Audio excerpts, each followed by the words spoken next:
Paano ang ginagawa mo? Pinapatulog ko itong Angelita ko. Ay, ganyan pala magpatulog.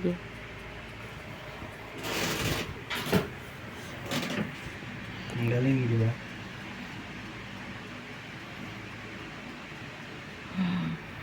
Wala kasi kayong Angelita kaya hindi nyo ramdam yung ganito eh.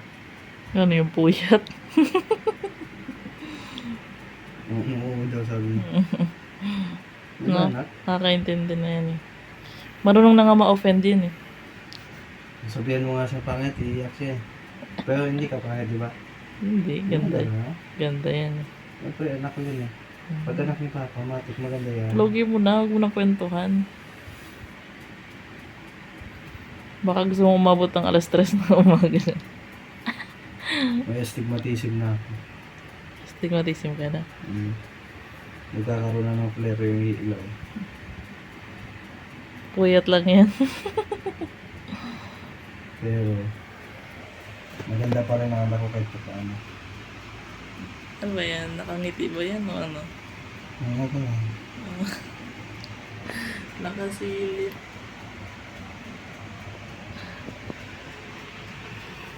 Ganda naman tignan ng mag-ama. Yung mata niya namumungay na gano'n. Sumakses ka sa pagpapatulog. Nadali mo. Sabi, Yung maingay. Ay, tutulog na. sabi niya, papapipikit na ako ah. Hindi ko na kayang labanan.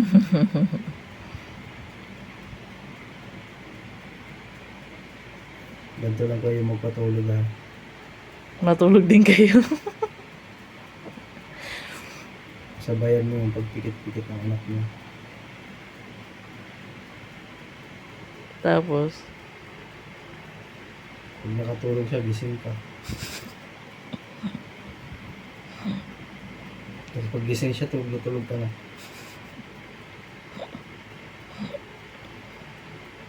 Ano? Mapapanood mo to paglaki mo. Tapos i-subscribe niya yung channel namin, Kangkong Diaries. Pati yung sa Facebook, Kangkong Diaries. Para naman may subscriber kami ng anak ko. 19 lang yung subscriber namin eh. Anonymous pa lahat.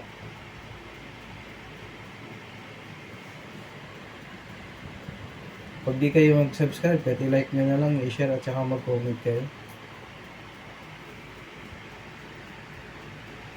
Tulog na si Inday.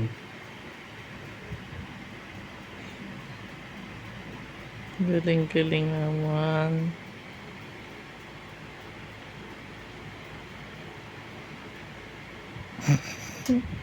Hindi umaabot ah. Ang galing, natutulog na. Ang challenge mo naman ngayon yan. Paano mo ilalapag? Maglalagay ako ng ulam dito. Diyan.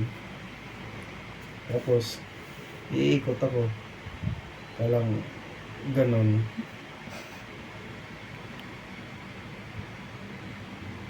Ganyan mo. Pero dapat may ulam. Kasi mahal dito anak ko. Kaya kahit dyan lang sa lapag yan. Bata pa lang to, alam niya na yung pakiramdam ng may kutsyon. Kala mo mayaman. Pag na-monetize kami sa YouTube tsaka sa Facebook, Bibili ka na ng Uratex. hindi. Ano? Papag. Doon kami ng anak ko hihiga.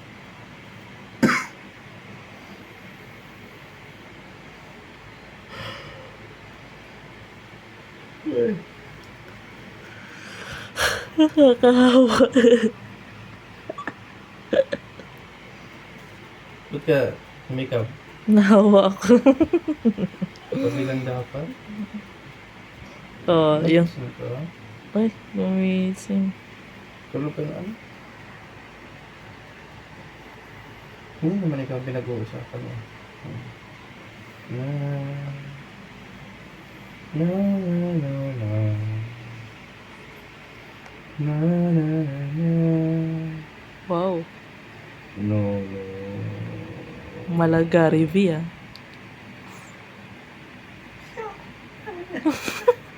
Grabe. Sige, makakatulog yan. Sige, gaslaw mo. Martin Rivera yun.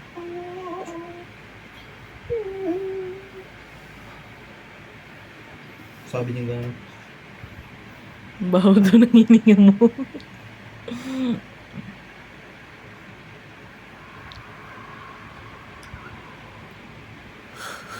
Hindi ako makeup. Akin na yon.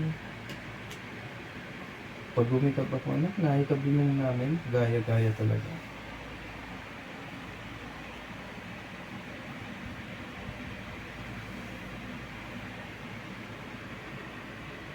Sa mga dalaga at binata dyan, mag-asawa na kayo. Tingnan niyo ako nag-asawa late na. 33 na ako nag-asawa. Ngayong darating na August, 34 na ako.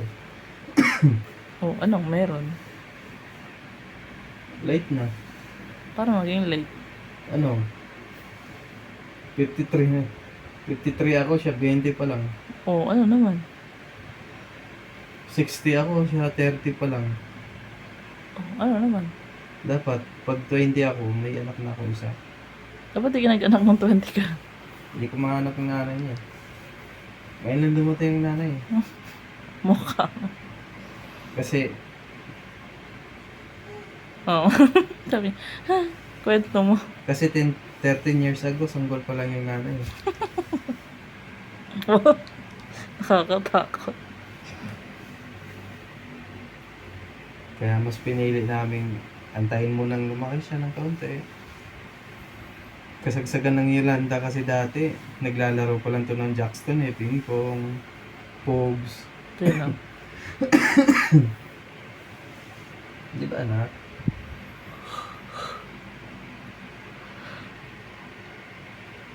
Ganda talaga na anak ko. May bump na rin oh. May nangawa sa nanay Huwag ka mag-alala anak. Ikaw ang pinakamagandang uday sa balat ng buhay ay sa balat ng buhay. Sa balat ng mundo. Ba't ka hikab ng hikab? Ang angalay na ako. Ano ba naman yung bitidrop ka natin? Ayun mo yung ganyan. Ang dami mong ebas. O sige, tama na yan kasi para matulog na yun. Magbabay ka na. Bye-bye. Transition. Ganon. Ay.